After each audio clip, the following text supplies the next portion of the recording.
مینه په طالبانو باندې خپلې پیسې باندې کړي ونه بندوي او بیا وایي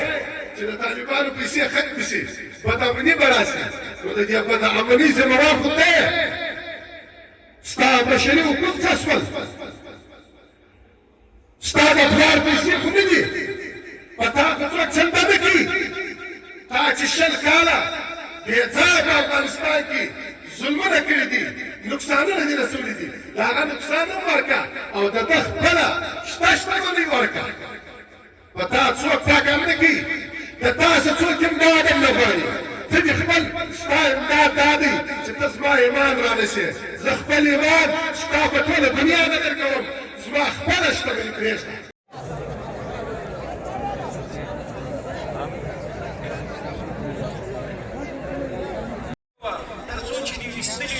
وقالت الحنفيه دا د احنافو قول دی داسې ډېرې خبرې په حنفیت کې به تاسو ګورئ زموږ په دې وطنونو کې شته چې حنفیت نه دی خو خلک ورته حنفیت وایي هغه یو نه ده په لسګونو مسایل دي بدل یمیز الله الخبیث من الطیب دا خدمت الله نتیجه به فقه حنفي ګرځولې وه داسې حالات جوړ شوي وو اوس هم داسې شته چې د حنفي فقه په مقابله کې دا ځان چې بعضې خلک حنفیت ته منسوبوي یو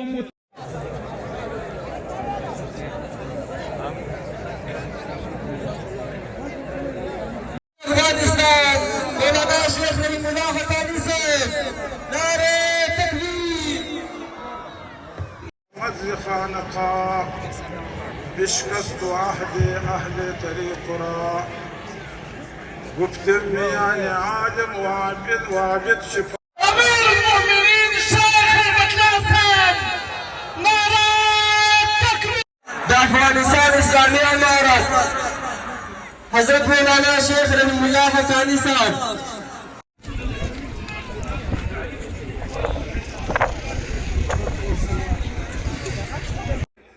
تا په ملک کې وعدې وکړې تا په ملک کې وعدې وکړې